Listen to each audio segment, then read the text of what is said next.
오늘 저희들에게 주신 말씀은 요한복음 20장 11절부터 23절까지 여자여 어찌하여 우느냐.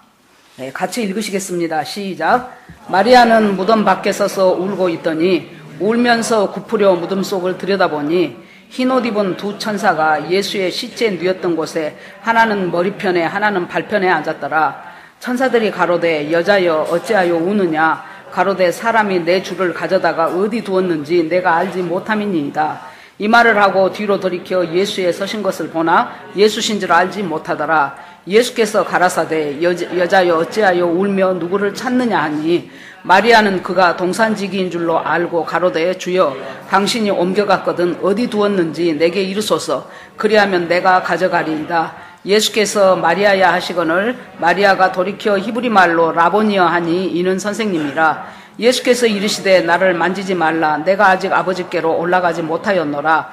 너는 내 형제들에게 가서 이르되 내가 내 아버지 곧 너의 아버지 내 하나님 곧 너희 하나님께로 올라간다 하라 하신대. 막달라 마리아가 가서 제자들에게 내가 주를 보았다 하고 또 주께서 자기에게 이렇게 말씀하셨다 이르니라.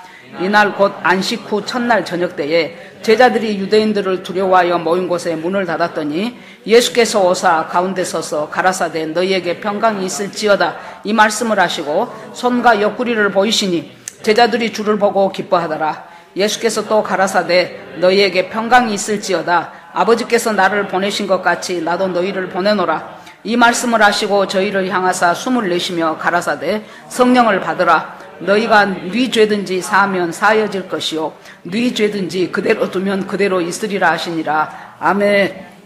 기도하겠습니다. 하나님 감사합니다. 십자가의 고난을 통과하여 부활의 아침을 맞이하신 주님, 그토록 주님과 밀착된 공동체 생활을 했음에도 불구하고 제자들을 비롯하여 열심히 예수님을 따랐던 그 여자들까지도 도무지 빈 무덤과 시신이 없어진 것에 대해서 이해하기가 힘들었습니다. 하나님 아버지, 부활하신 주님께서 우리 모두에게 부활의 생명으로 영원한 곳에서 주님과 함께 부활의 삶을 살도록 하시려고 하나님께서 정말로 만유의 주 되시고 만주의 주인 되시는 우리 주님께서, 만왕의 왕이신 주님께서, 인재의 주님께서 왕으로 다시 오실 그 재림을 저희들이 소망합니다. 하나님 아버지, 이 시간 말씀 속에서 함께하여 주시고 그 놀라운 이 부활을 어떻게 이 부족한 저의 1시간 설교에 다 담을 수가 있겠습니까? 하오나 주님, 주님께서 인도하여 주시어서 저희들의 마음속에 부활의 주님이 살아 숨쉬게 하여 주시옵소서. 아버지 앞에 모두 올리고 예수님 이름으로 기도합니다. 아멘. 우리는 십자가나 부활을 대할 때 성경으로 읽으면서 그랬나 보구나 하고 믿음도 생기고 그럽니다. 그런데 여러분, 제자들 입장에서 십자가는 어떤 의미가 있었을까요? 저는 엄청난 충격이고 배신이었다고 생각합니다. 3년 반 동안 베드로를 비롯한 사람들이 다 자기 직업을 버렸어요. 베드로는 배와 그물을 버렸어요. 세리 마태는 세리라는 직업을, 돈 잘 버는 직업을 버렸어요. 그리고 예수님과 3년 반을 완전히 예수님과 제자들의 동거동락하는 삶이 시작이 됐죠.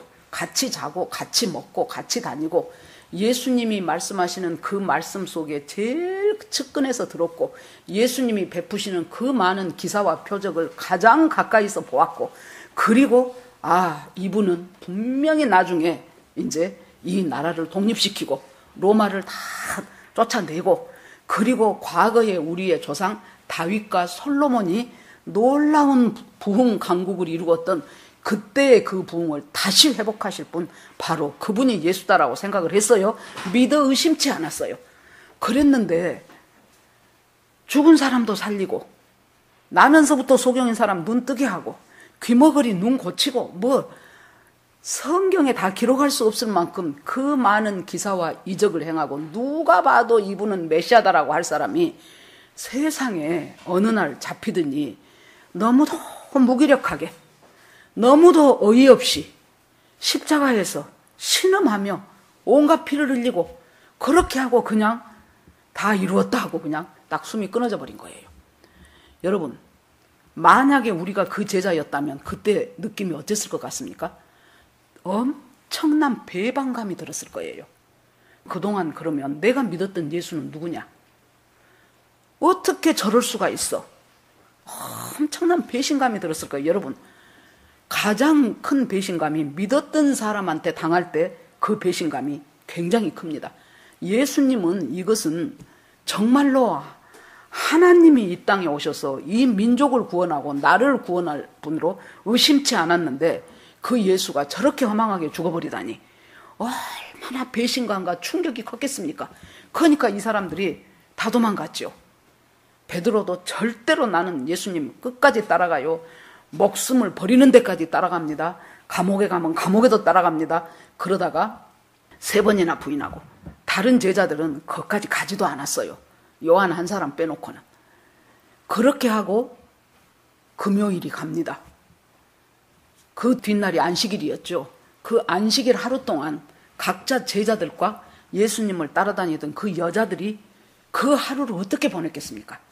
정말로 고통 속에서 도대체 이게 뭐야? 완전히 어떤 공황장애 같은 느낌을 느끼면서 그 하루가 24시간이 아니고 엄청 어둠의 긴 터널처럼 느껴졌을 거예요. 그러는데 드디어 그동안 예수님을 엄청 따랐던 그 여자들의 한 무리가 막달라 마리아를 선두로 해가지고 안식일만 지나가기를 간절히 기다렸습니다. 안식일은 갈 수 있는 거리가 제한이 되어 있기 때문에.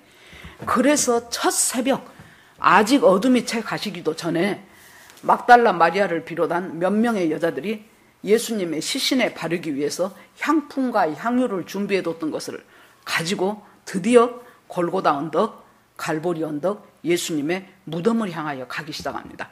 모두가 다 마음속에 그러면 도대체 그 돌을 누가 굴려주냐는 거예요. 다 여기 계신 분은 우리처럼 땅 파고 매장한 것 아니라는 것은 다 아시죠?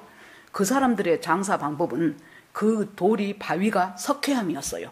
그래가지고 파면 파져요. 그러니까 큰 바위를 파요. 파가지고 하나의 굴을 만드는데 그것이 바로 무덤입니다. 그럼 예를 들어서 그 집에 아버지가 돌아가시죠? 그러면 아버지의 시신을 그 굴에다가 갖다 놔요. 그러면 이제 세월이 흐르면서 그 아버지의 시신이 이제 썩고 뭐하고 하면서 이제 나머지만 남지요. 그러면 그걸 수습을 해서 따로 이제 유골함 같은 데다가 담고, 그 다음에 어머니가 돌아가셨다. 그러면 어머니를 또 그 자리에다, 그러니까 무덤을 하나 파놓으면 그것이 가족 무덤이에요. 할아버지 돌아가시면 거기 가고, 할머니 돌아가시면 그리 가고, 아버지 가고, 어머니 가고, 형제 가고, 그렇게 다 그런 거예요. 그런데 아리마대 요셉은 부자였습니다. 그래서 자기가 죽으면 묻히기 위해서 새 무덤을 하나 파놓은 거예요. 그러니까 새 바위를 하나 뚫어가지고 아무도 시체가 들어간 적이 없는 무덤을 하나 파놨어요. 그런데 예수님 십자가에 돌아가시니까 숨어있던 그동안 은닉되었던 제자들이 나타나기 시작하죠. 아리마대 요셉과 니고데마. 그래가지고 아리마대 요셉은 빌라도를 찾아가가지고 예수의 시신을 나를 주시오. 우리가 생각할 때는 그냥 달라고 했나 보다 하는데 이것은 사형수예요. 사형수의 시신을 그때 내가 처리하겠다고 하는 것은 굉장한 자기의 위험 부담을 안고 있는 거라고요. 거기다가 니고데모는 평상시에 준비했던 향품을 가지고 가서 그 향을 이제 시체에 이제 사이에 넣기 시작하죠. 이 숨어있는 제자들이 나와서 이런 일을 할 때 진짜 제자들은 모두 다 도망가 버렸죠. 그래서 이 막달라 마리아를 비롯한 여자들이 가면서 그때 예수님이 살아계시면서 몇 번 동안이나 예수님은 내가 죽을 것이고 그리고 3일 만에 다시 살아날 것이다. 그 말씀을 서너 차례 하셨어요. 그것이 소문이 났어요. 그렇기 때문에 예수님을 십자가에 박으소서 했던 그 종교적인 기득권자들, 대제사장, 서기관, 바리새인 이런 사람들이 만약의 경우에 제자들이 예수님의 시체를 훔쳐가 놓고 부활했다라고 하면 이건 상당히 사회적인 문제가 된다. 살아있을 때보다 더 복잡해진다. 그러니까 어떤 일이 있어도 철저하게 지켜라. 그러고는 사람을 사가지고 몇 교대를 시켜서 3일간만 지켜라. 그렇게 된 거죠. 그래 놓으니까 뭐 다른 돌보다 더 큰 돌로, 더 무거운 돌로 그 입구를 막아놓고, 그러니까 이제 이 여자들이 가면서 야, 도대체 그 돌을 누가 굴려주냐? 우리 힘으로는 도저히 그 돌을 못 굴리는데 그걸 어떻게, 그것이 굴려져야, 그것이 옮겨져야 우리가 예수님에 가서 향품을 넣든 향유를 바르든 할 거 아니냐 하면서 이제 가는 거죠. 그랬더니 예수님의 십자가, 부활, 탄생, 순환, 이것은 전부 사복음서에 다 나와 있어요. 그래서 사복음서를 딱 놓고 대조를 해가면서 보면은, 아, 마태복음에 이렇게 써진 것이 마가복음에는 이렇게 보충이 돼 있구나. 오늘 우리가 본 요한복음에는 천사와 마리아의 말이 그렇게 많이 안 나와요. 그런데 누가복음은 상당히 많이 나와요. 이런 식으로 사복음서를 대조해가면서 보는 것이 굉장히 우리가 성경을 묵상하는 데 있어서 상당히 풍부해지게 그렇게 만듭니다. 그런데 이제 이 사람들이 이걸 어떻게 하면 좋으냐 하고 가는데, 다른 복음서에 보면은 갑자기 지진이 일어나면서 돌이 굴려지고 돌 위에 천사가 앉아 있었다고 나옵니다. 그런데 돌이 굴려졌죠? 그러니까 마리아랑 그 일행들이 가서 보고, 와, 이게 뭔 일이야? 그러고 몸을 구부려서 그 무덤 안을 들여다보니까 시신이 없어져 버린 거예요. 거기까지 봤어요, 마리아는. 그러고는 너무 놀래가지고 이제 달려갑니다. 그래서 베드로와 요한에게 돌은 굴려졌고 예수님의 시신은 없어져 버렸다. 이것이 어떻게 된 거냐? 그 소식을 듣고 베드로와 요한이 달려갑니다. 달려가면서 그곳에서 들어간 사람은 베드로였어요. 더 먼저 달려간 사람은 요한이었어요. 요한은 가서 마리아가 한 말을 보지요. 그러니까 돌은 굴려졌어요. 들여다보니까 시신은 없어요. 그런데 폭사간이 옷은, 수의는 벗겨낸 것이 아니고 매미가 허물 쑥 빠져나가는 것처럼 그대로 폭사간이 있어요. 그리고 머리를 쌌던 수건은 따로 있나 봅니다.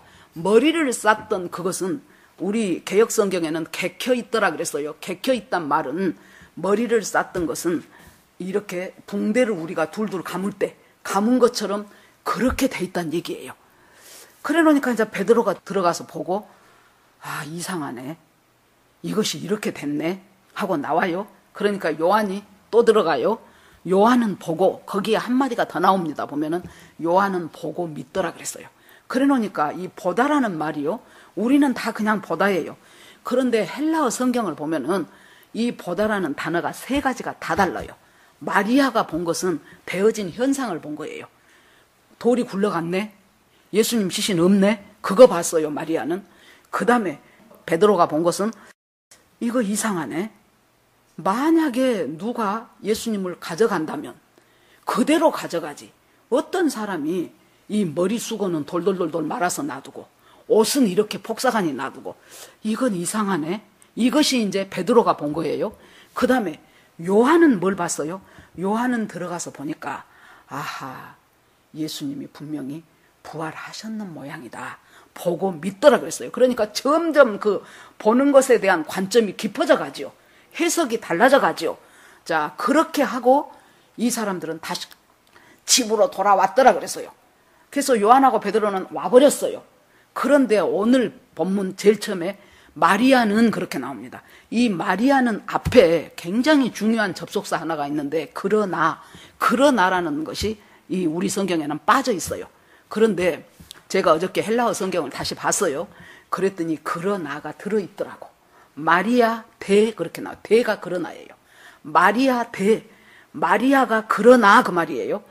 킹제임스도 한번 여러분 봐보세요. 그러나 마리아는 그렇게 됐어요. 그러니까 요한과 베드로는, 이상하네, 진짜 예수님 살아났을까? 아니면 시체가 없어졌나? 이 정도 생각하고 그냥 와버렸어요, 집으로. 그런데 마리아는, 그들을 안내했던 마리아는 그러지 않고 무덤으로 다시 가서 그 무덤 속에 다시 들어가 본다, 그 말이에요. 그러나 마리아는 거기서 안 끝냈어요. 들어가 봤더니 예수님의 머리를 놔뒀던 곳에 천사 한 사람 하나가 있고, 발을 놔뒀던 곳에 천사 하나가 있어요. 양쪽에 지금 두 천사가 있습니다. 두 천사가 있고, 그 천사가 마리아한테 말을 합니다. 마리아야, 어찌하여 너는 산 자를 죽은 자 가운데서 찾냐? 그는 살아나셨느니라. 봐라, 이 자리가 바로 예수 그리스도가 누웠던 자리지 않냐, 누우셨던 자리지 않냐. 예수 그리스도는 살아나셨다. 너희들에게 갈릴리에 있을 때 그렇게 예수님이 다시 살아난다고 했지 않냐. 그 말 그대로 그 말을 다시 너희들이 기억하기 바란다. 그렇게 하고 천사는 사라졌어요. 그러면 여러분, 예수님이 누워있던 곳에 머리 쪽에 있는 한 천사, 발치에 있는 한 천사, 그러면 우리가 여기서 뭘 생각해 봐야 되냐 그러면은, 구약 성경은 신약에 오실 예수 그리스도를 다 예표합니다. 모형입니다. 전부 다 상징입니다. 이런 것들이 많아요. 그러면은 사람도, 믿음의 사람들 한 사람 한 사람들이 예수 그리스도가 앞으로 오셔서 어떻게 살아갈 것인가에 대해서 조금씩 한 편린들을 이 사람들이 살아가고 있는 거예요.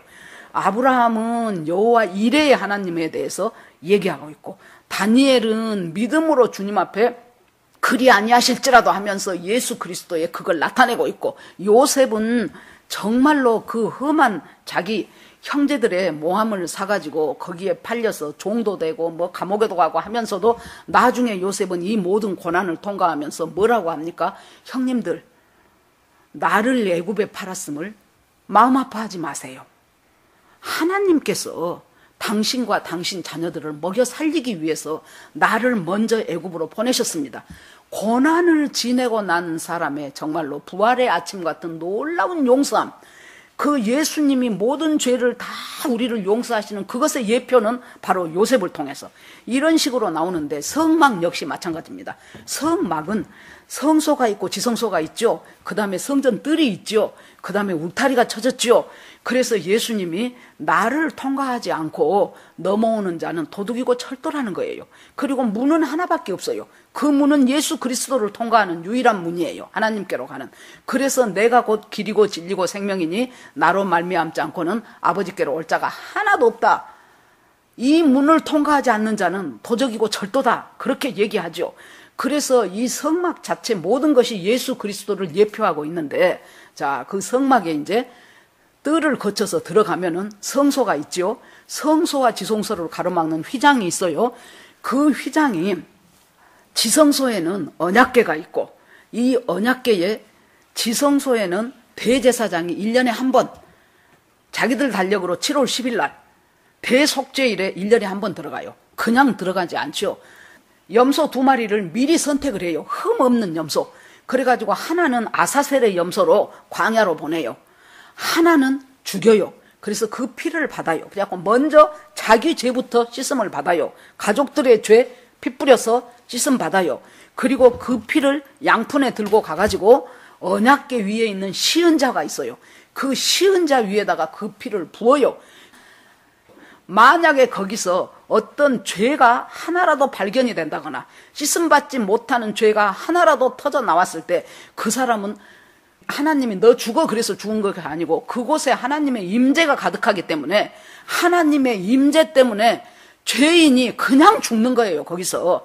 그러기 때문에 얼마나 두렵고 떨림으로 1년에 한 번씩 그 지성소에를 들어가겠습니까? 그러면은 거기서 이 사람이 모든 이 과정을 수행하고 있는 동안 밑에 달린 옷에 방울에서는 딸랑딸랑딸랑딸랑 소리가 나요. 그래서 딸랑딸랑 소리가 나면은, 아, 지금 안 죽고 대제사장이 지금 이 일을 잘 수행하고 있구나. 그런데 방울 소리가 그쳤다. 그러면은 조금 더 기다려보다가 죽었다는 소리예요. 그러니까 이 방울을 딸랑딸랑 달고 아무나 들어가면 죽겠지요. 그래 놓으니까 거기다가 끈을 길게 매달아 놓은 거예요. 그래서 방울 소리가 안 나면 그 끈을 잡아다녀서 죽은 대제사장을 끄집어내야 되는, 이런 굉장히 엄미한 곳이 바로 지성소였습니다. 자, 그 지성소 그림을 잠깐 보여주시기 바랍니다. 저것이 언약궤지요. 밑에가 이제 시띠나무로 해가지고 전부 금으로 입힌 언약궤예요. 거기에 매는 이제 궤를 매는 채가 있지요. 다 금으로 이제 만들어졌습니다. 그리고 제일 위에 있지요. 제일 위에 뚜껑 같은 것이, 거기가 시은좌예요. 시은좌, 베풀 시자, 은혜 은자, 은혜를 베푸는 자리. 거기다가 뭐래요? 아까 잡은 그 염소의 피를 갖다가 위에다가 이제 다 앞에서 7번씩 뿌리고 위에다가 그대로 붓습니다. 그대로 부으면 이 피를 보고 주님이 용서를 하시는데, 봅시다. 저 언약궤 안에는 우리가 알고 있는 세 가지가 들었어요. 하나는 만나를 담은 항아리, 그 다음에 아론의 쌍난 지팡이, 하나는 두 돌판, 십계명, 이렇게 세 개가 들었죠. 자, 그러면 그 세 개를 한번 생각을 해보세요, 여러분. 만나를 담은 그 항아리는 바로 무엇을 상징합니까? 이 사람들이 광야 시대에 와서 살아가면서 도저히 광야는 먹을 것이 없는 곳이에요. 농사도 못 지어요. 먼지 바람만 풀풀 날리는 곳이에요. 그곳에 와서 하나님의 은혜로 굶지 않고 계속해서 40년 동안을 먹은 것이 바로 만나였죠. 그러니까 하나님의 은혜, 이 사람들은 지금 바로한테서 나와서 가지고 계속해서 이 사람들의 머릿속에는 뭐예요? 우리를 먹여 살리는 것이 바로 왕이요, 바로 왕. 이 사람들이 우리를 먹여 살리는 것은 바로라고 생각했는데 그 만나를 받는 거예요. 그러니까 만나는 하나님의 은혜임과 동시에 이 사람들 보고 안식일은 받지 마라, 안식일은 가봐야 만나 안 내린다. 그래도 뭐라 합니까? 행여나 내릴지 몰라. 그러고는 어째요? 가봐. 가보니까 없지요. 또 어떤 사람은 딱 먹을 만큼만 해라. 내일은 내일의 만나가 나온다. 그래도 혹시 내일 안 나오면 어떡해? 그러고는 2배, 3배로 왕창 걷어다가 집에다 놔둬요. 그리고 그 뒷날 보면은 다 썩어 있어. 벌레나 있어요. 이것이 뭐예요? 만나는 주님이 주시는 은혜인과 동시에 이스라엘 백성들의 불신앙과 불순종을 상징하는 거예요. 아론의 쌍난 지팡이를 봐보세요. 어째서 그 싹이 났습니까? 이 사람들이 몇십 년 동안을 계속 살다 보니까 여러분 생각을 해보세요. 우리 지금 코로나로 이렇게 마스크 쓰며 살고 지금 집사님이나 이런 분들이 줌 예배를 하려니까 예배 드린 것 같지 않다는 거예요. 그러니까 어떤 분은 의자를 막 잘 자란 의자를 몇십개 막 그냥 저 유아실에도 놓고 저기도 놓고 요 통로에도 달달달달 놓고 그렇게 해가지고 우리 같이 예배 드려야지, 현장 예배 드려야지, 이것 예배도 아니고 뭣도 아니고 못 쓰겠습니다 막 그러잖아요. 기껏 1년 우리가 이렇게 살았는데 그것도 따뜻한 집에서 밥 먹고 잠자고 내 발로 걸어다니고 사는데도 우리가 이렇게 뭔가 짜증이 나는 시대예요 지금이. 그런데 그 사람들은 먼지 바람 풀풀 날리는 광야에서 먹는 것은 전부 똑같아. 날마다 만나예요. 그 속에서 정말로 힘들어요. 그러기 때문에 이 사람들한테 이제 하나님은 안 보이고 모세와 아론이 원망스러운 거예요. 그래서 광야의 주제곡이 뭐예요? 원망이라 그랬죠. 애굽으로 돌아가자. 애굽으로 돌아가자. 종으로 살아도 애굽이 좋았다. 뭐 때문에 우리를 끌어다가 여기다 놓고 이렇게 소망 없는 삶을 살게 하냐 막 이렇게 된 거예요. 그러고는 이제 보이는 모세와 아론을 향하여 막 원망하고 시비 걸고 네가 무엇인데 잘난 척하냐, 너만 지도자나 우리도 택했다 하고 이제 할 때 주님이 니들 전부 각 지파별로 하나씩 나무 하나씩을 가져와. 그래가지고는 다 놔두고 내일 아침에 다시 점검해라. 그랬더니 아론의 살구나무에만 싹이 났었죠. 다른 나무는 그대로 있었죠. 즉 주님께서 이 아론의 싹난 이 지팡이는 뭘 의미하겠습니까? 불순종하고 하나님을 향하여 대적하기 좋아하고 하나님이 세우신 지도자를 어떤 식으로든지 끌어내리고 싶고 돌로 치고 싶어하는 이 사람들의 불순종을 지금 의미하는 거예요. 그 다음에 애굽에서 나왔으면 애굽의 법을 갖고 사는 것이 아니죠. 이제는 하나님의 법으로 살아야 돼요. 하나님의 백성이니까 하나님의 법으로 살아야 되는 그 하나님의 법이 뭡니까? 바로 두 돌판이란 말이에요. 그러니까 이 언약궤 속에 들어있는 세 가지는 하나님의 능력을 드러냄과 동시에 이스라엘 백성들의 불신앙과 불순종의 상징이에요. 이스라엘 백성만 그렇습니까? 아무리 두 돌판보다 더한 기가 막힌 66권의 성경이 있어도 우리가 이것대로 사냐고요. 못 살지요. 지도력 인정합니까? 안 그래요. 요새는 기분 나쁘면은 교회가 수도 없이 많기 때문에 기분 나쁘면 가요. 정말로 우리 교회에서 떠나신 분들, 목사님 말씀이 잘못되었습니다. 진리가 훼손되었습니다. 그렇게 떠난 사람은 하나도 없어요. 뭔가 상처받았다 그래. 내가 보기에는 상처가 아닌데 본인은 상처요. 그리고 기분 나빴어. 그리고 서운했어. 이런 것들을 가지고 교회를 떠납니다. 이것은 소극적인 의미로 지도력에 대항하는 것이에요. 적극적인 의미는 싸우자고 덤비지요, 이제. 그래서 하나님은 안 보이고 모세 아론을 향하여 이렇게 대적하기 시작했던 바로 그것, 그 불신앙과 불순종의 상징이 지금 언약궤 속에 들어있는 세 가지 물건이에요. 우리는 우리의 모든 불순종을 총집약해서 언약궤 속에가 지금 그게 포함되어 있는데, 그 위에가 뭐예요? 시은자, 하나님의 은혜를 베푸셔요. 이 죄대로 분별하면 우리 다 죽어야 되는데, 그 은혜를 베푸시는데 그 위에다가 피를 싹 부었지요. 즉 예수 그리스도의 피를 부었단 말이에요.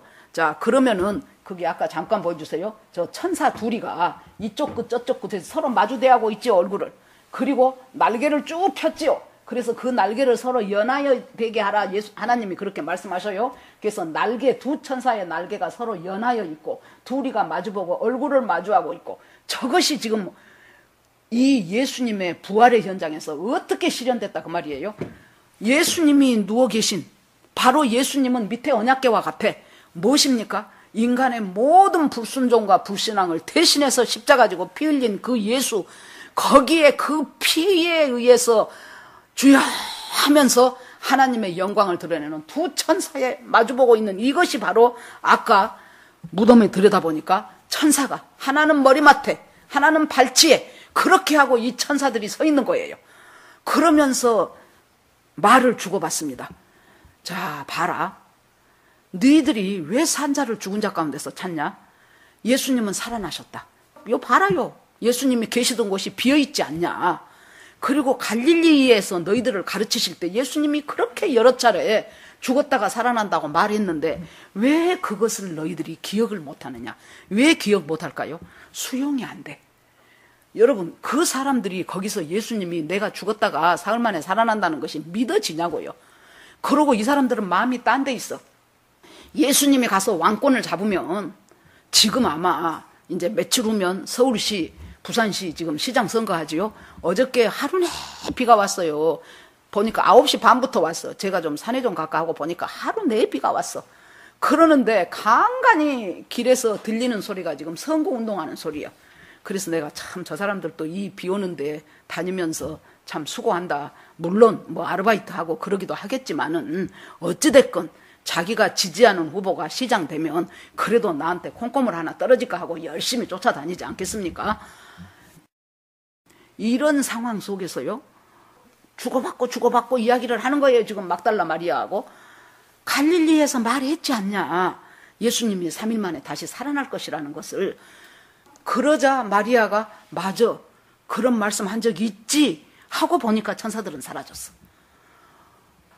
그럼에도 불구하고 마리아는 시체 때문에 죽겠는 거예요. 지금 이 시체는 도대체 어디로 간 거야, 이 시체는. 그러고는 마리아가 울었다 그러는데 이 단어를 보면은요, 그냥 서서 눈물 쭉쭉 흘린 것이 아니고 땅바닥을 내리치면서 대성통곡을 한 거예요.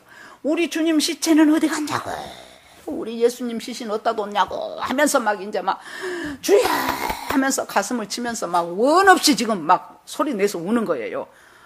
그러자 예수님이 옆에 서 계시는데 몰라. 모르고 우니까 예수님이 마리아야 그래요.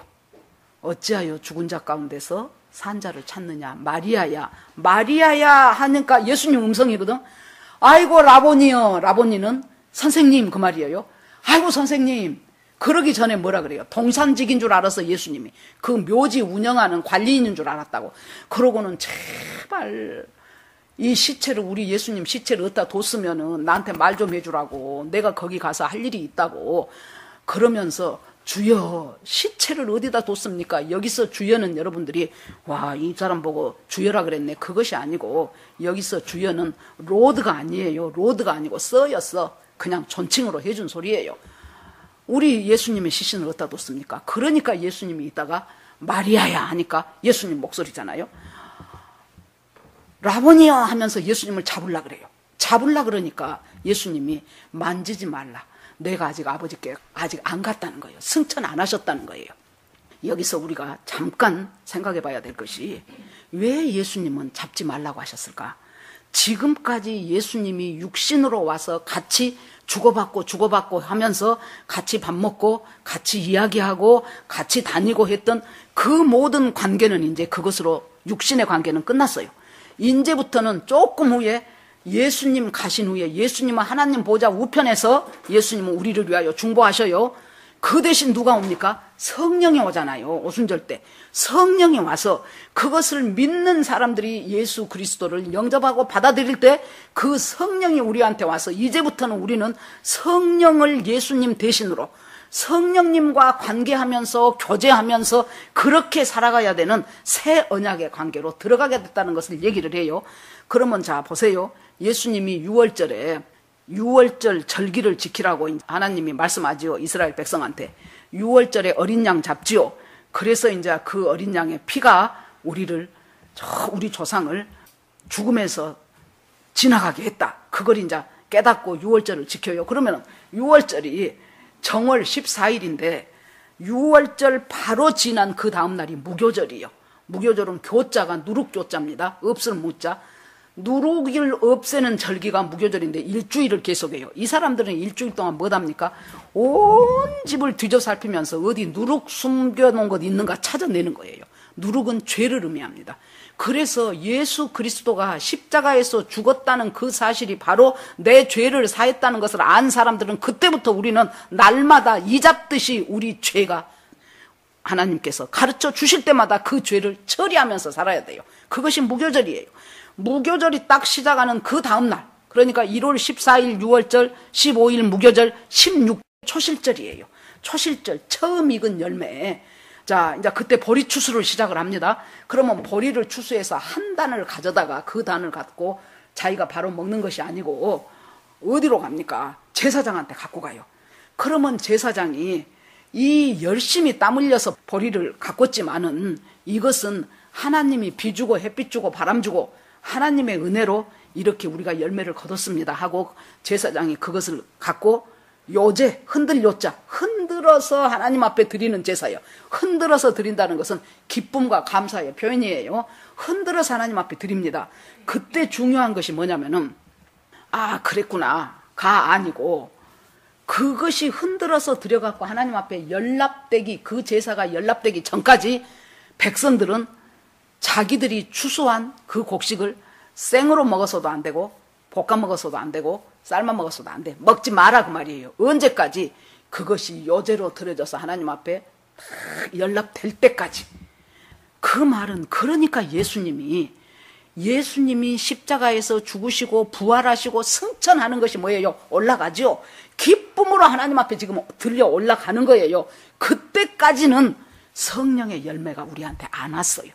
그러죠. 그래서 나를 만지지 말라 하는 것이에요. 조금 어렵지요. 그래도 나중에 이런 것들은 깊이 좀 생각해 보세요.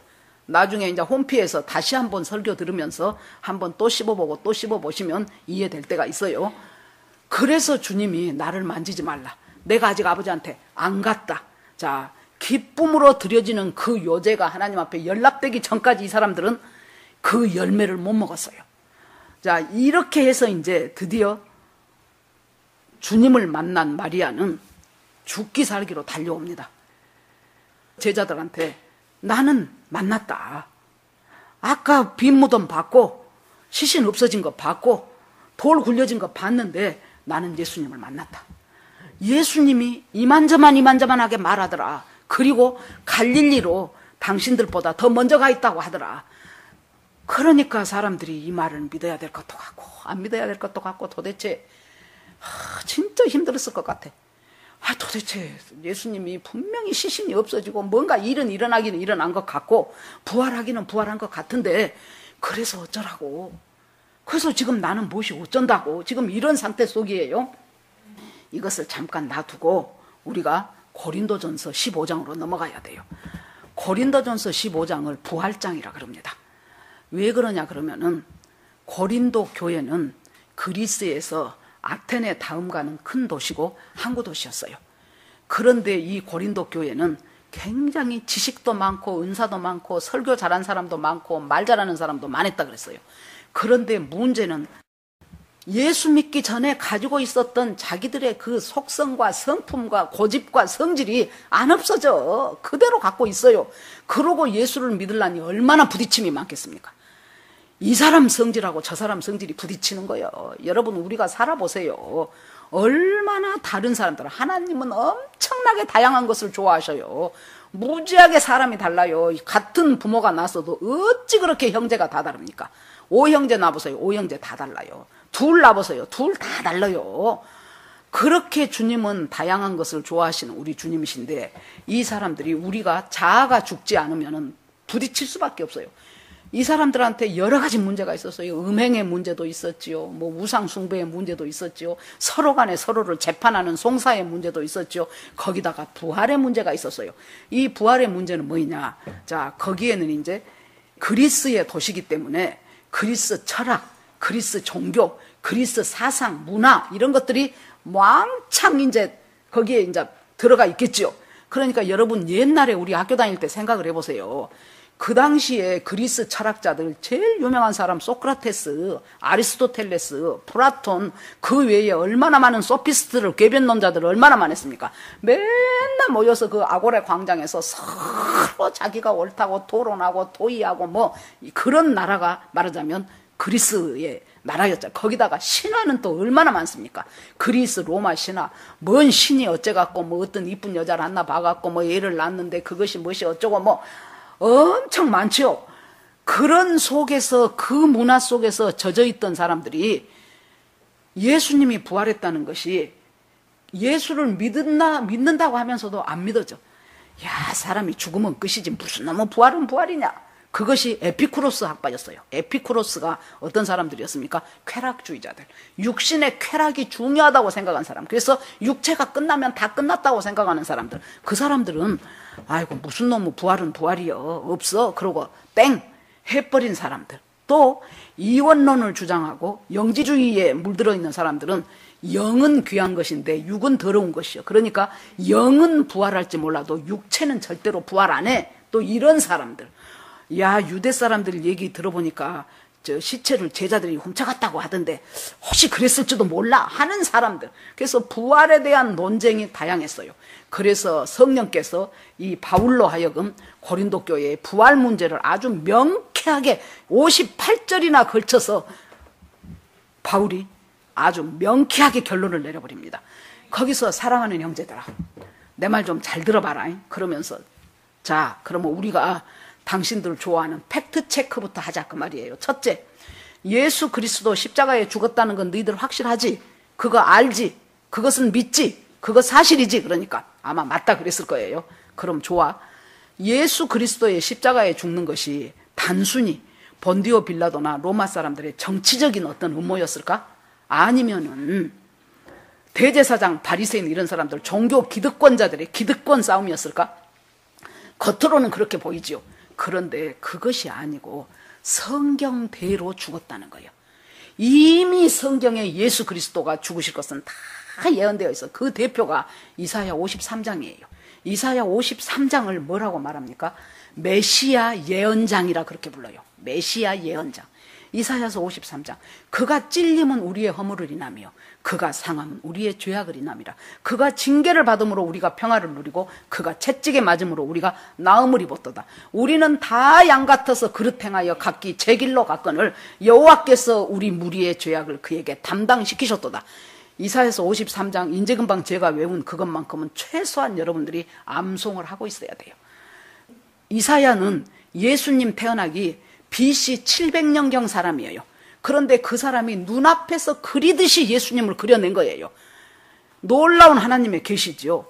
그러니까 성경대로 죽었다는 거예요. 대제사장 시기로 죽은 것이 아니고 본디오 빌라도가 지 정치적인 어떤 것 때문에 그냥 사인해버린 것이 아니고 성경대로 죽었다. 그 다음에 두 번째, 장사 지냈지 3일 만에 다시 살아난 것도 성경대로 다시 살아났다. 이미 주님의 은혜와 주님의 섭리 속에서 이 일련의 일들이 일어난 것이라는 거지요. 부활에 대해서는 자, 게바는 베드로예요. 베드로와 요한이 봤었죠. 그 다음에 12제자 봤었죠. 도마에게도 나중에 8일 후에 나타나서 보였죠.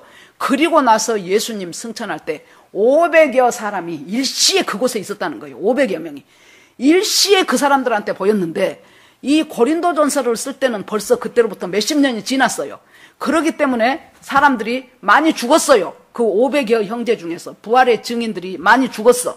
죽었는데 그 중에 아직도 절반이나 살아있다는 거예요. 반은 죽고 대반이나 살아있다. 반 이상이. 그러니 그렇게 팩트 체크를 하고 싶다면은 그 사람들한테 물어봐라. 너 진짜 예수님 부활했디? 너 그때 진짜 그 현장에 있었는데 예수님 두 천사가 옹이하면서 승천하든 올라간 거 봤냐? 그렇게만 해도 될 일을 갖다가 왜 너희들끼리 중구난방으로 뭔 부활이 어디가 있다냐, 영은 부활해도 육체는 못할 것이다, 기타 등등 이렇게 하고 있냐는 거예요. 그러면서 예수 그리스도는 모든 잠자는 자들의 첫 열매가 됐다. 아까 제가 첫 열매 설명했지요. 첫 열매가 돼서, 그러면 첫 열매는 뭡니까? 여러분 집에서 방울토마토나 고추나 뭐 그런 거 조금 심어보세요. 제일 처음에 열매가 맺히면 되게 아이고 세상에 열매 열렸네 그러죠. 그건 그것하고 똑같은 열매가 다음에 또 열리고 또 열리고 또 열린다는 소리예요.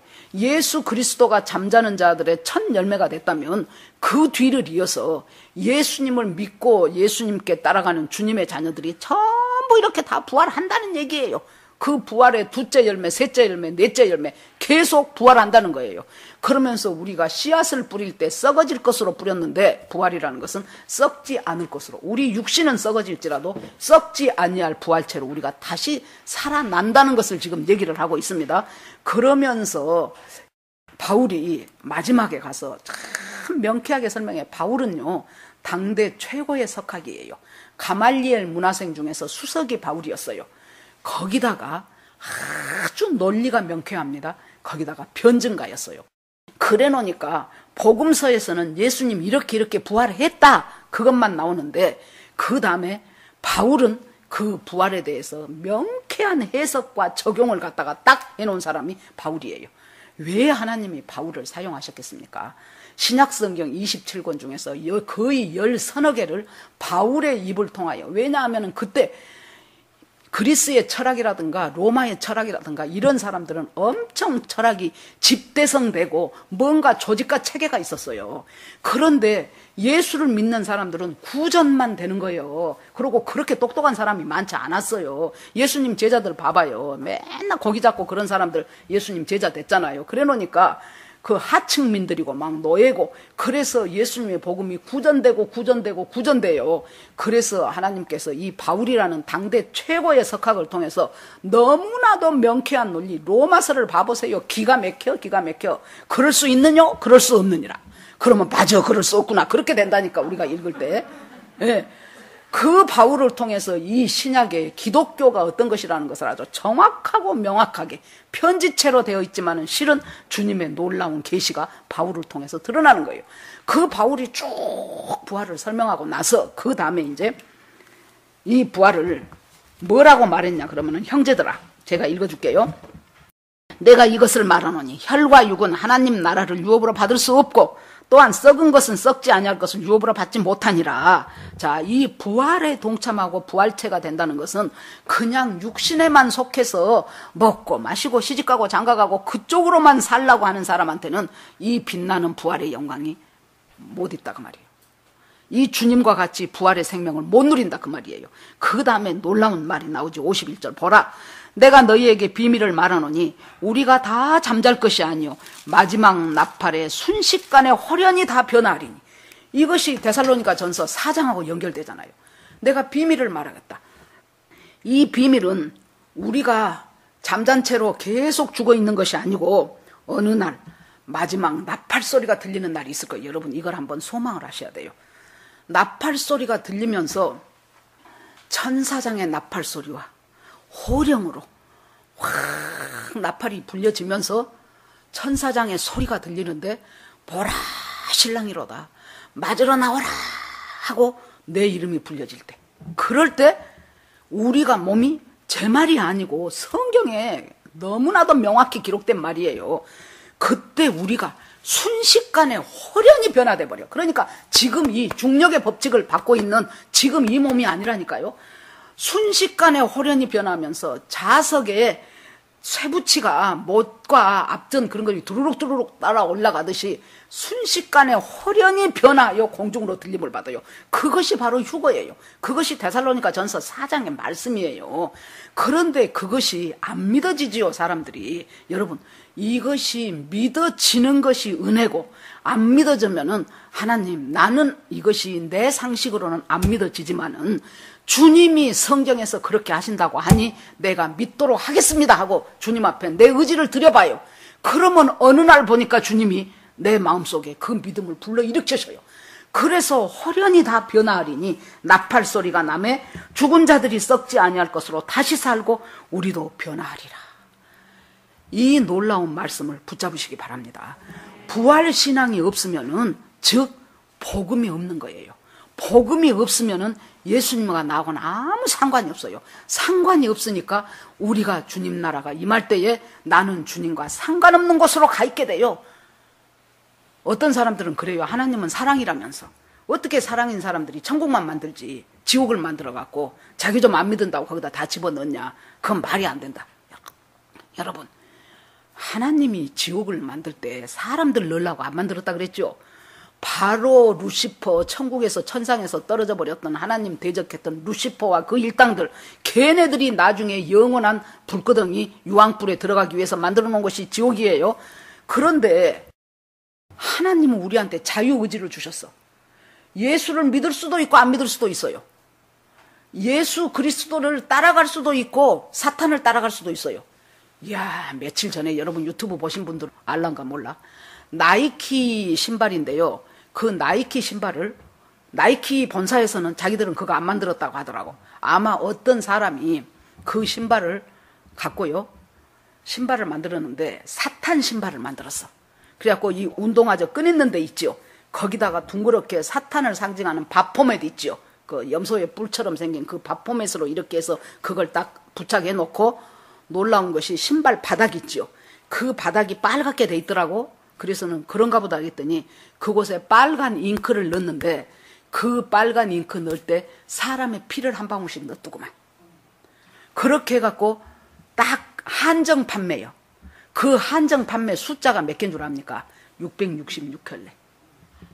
666개 그 운동화를 만들어갖고 한정 판매. 돈은 많이는 안 비싸요. 우리 돈으로 하면 100 몇십만 원 정도 돼요. 아니 이제 아이고 돈의 수준이 다르네.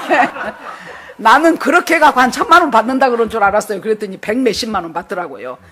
지금은 이제 여러분 이 사탄이요, 예수님이 공중재림해야 되면 공중 권세를 잡고 있었죠, 사탄이.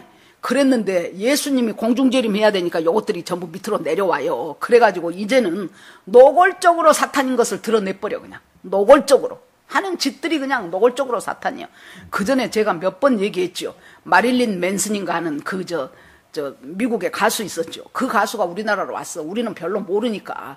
그런데 그때 인터뷰를 해요. 인터뷰를 하면서 그때 한참 서태지가 유명할 때였었던가 봐요. 서태지를 어떻게 생각하십니까? 그렇게 묻네. 저는 이제 직접 인터뷰한 것은 못 봤어요. 아마 영어 조금만 할 줄 아는 사람들은 깜짝 놀랐을 거예요.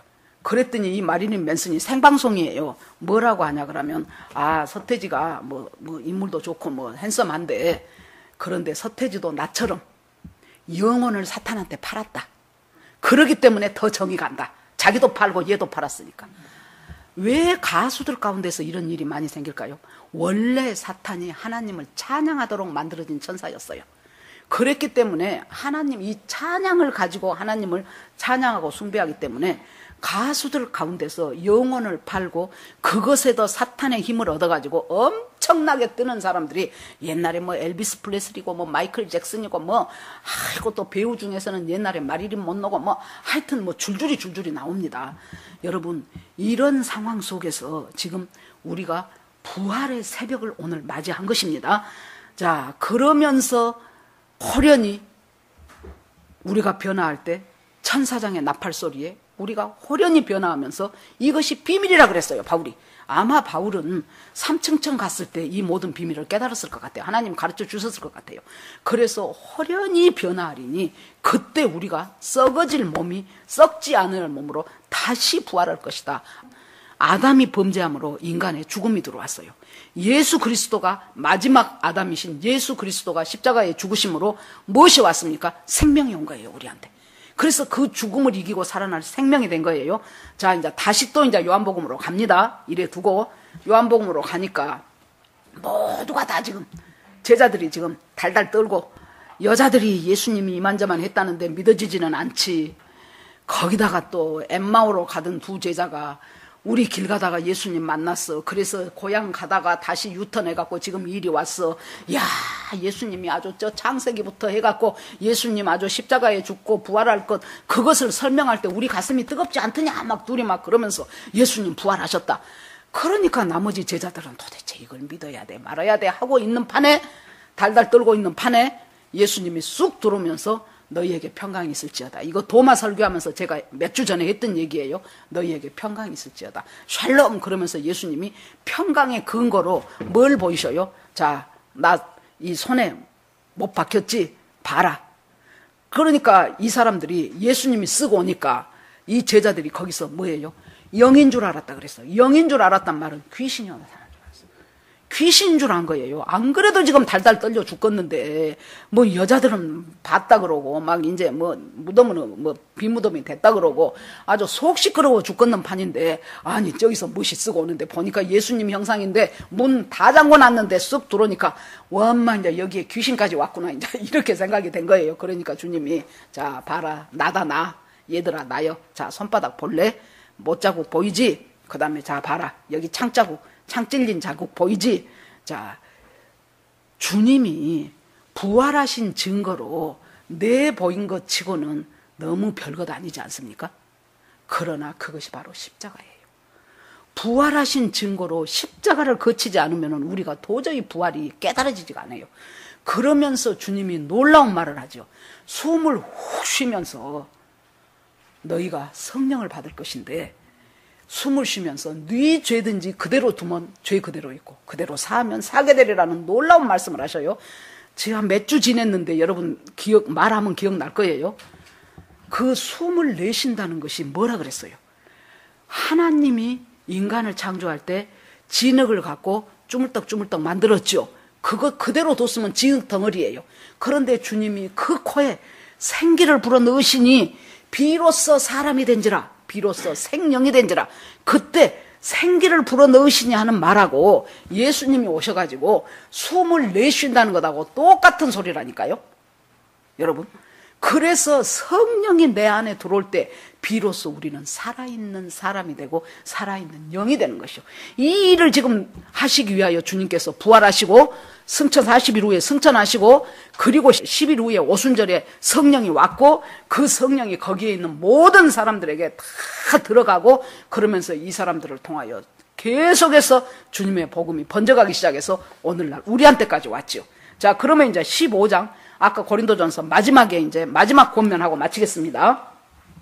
56절에 보니까 사망아 너의 이기는 것이 어디 있냐? 사망아 너의 쏘는 것이 어디 있냐? 예수님 부활함으로 말미암아 이 사망 권세를 잡고 있던 모든 사탄의 원수를 다 깨버린 거예요.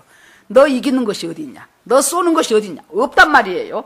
우리 주 예수 그리스도로 말미암아 우리에게 이김을 주시는 하나님께 감사하노니 이제 마지막 적용. 그러므로 내 사랑하는 형제들아 견고하고 흔들리지 마라. 부활신앙에서 절대로 흔들리지 말아라. 견고해라. 그리고 항상 주의 일에 힘쓰는 자가 되어라. 이 말을 하면 우리가 생각할 때 아, 교회 일 열심히 하란 말이구나. 이것은 후속으로 열심히 할 수도 있고 형편상 열심히 못할 수도 있어요. 이 말은 주의 일에 힘쓰는 자가 되라는 것은 더욱더 주님을 사모하면서 주님의 말씀에 순종하면서 주님이 내 주인으로 살아가는 일에 힘쓰라 그 말이에요. 그래서 주의 일에 힘쓰는 자가 되어라. 그리고 주님께서 너희 수고가 주 안에서 헛되지 않는 줄을 알게 될 날이 올 것이라는 거예요.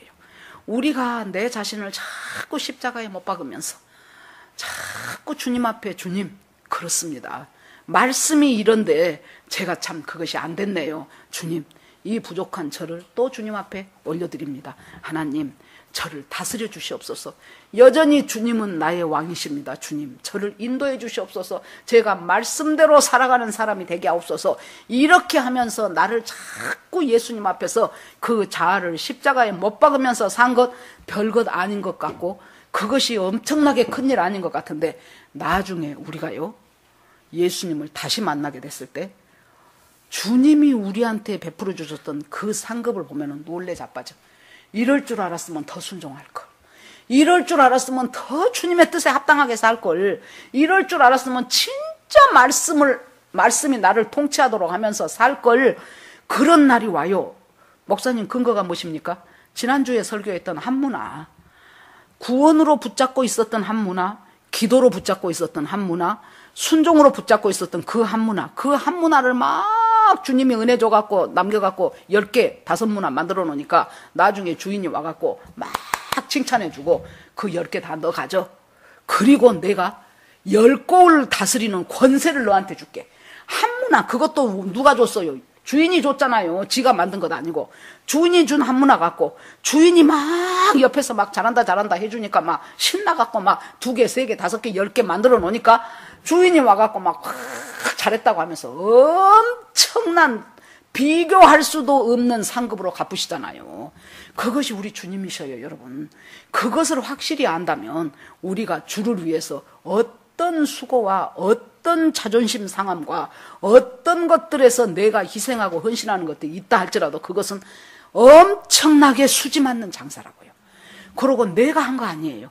그 전에 제가 몇 번 말씀드렸죠. 저 CCC 다닐 때 김중건 목사님이 어렸을 때, 그 제가 기억이 나요. 설교를 듣던 기억이.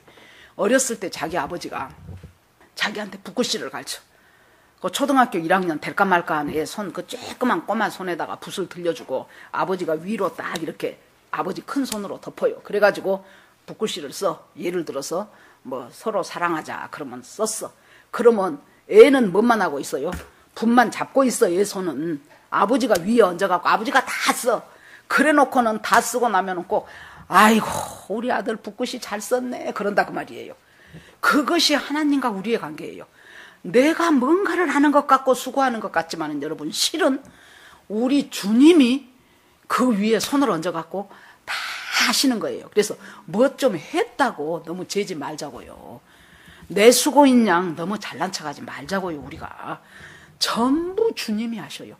그래서 우리가 흔들리지 말고 견고하고 부활신앙에 확실하게 서서 날마다 주님이 주신 은혜로 말미암아 내 자신을 죽이면서 산 것이 억울한 것이 아니고 엄청난 축복을 지금 쌓고 있다는 것을 믿으시면서 부활신앙을 가지고 날마다 승리하는 저와 여러분 되기를 주의 이름으로 축원합니다.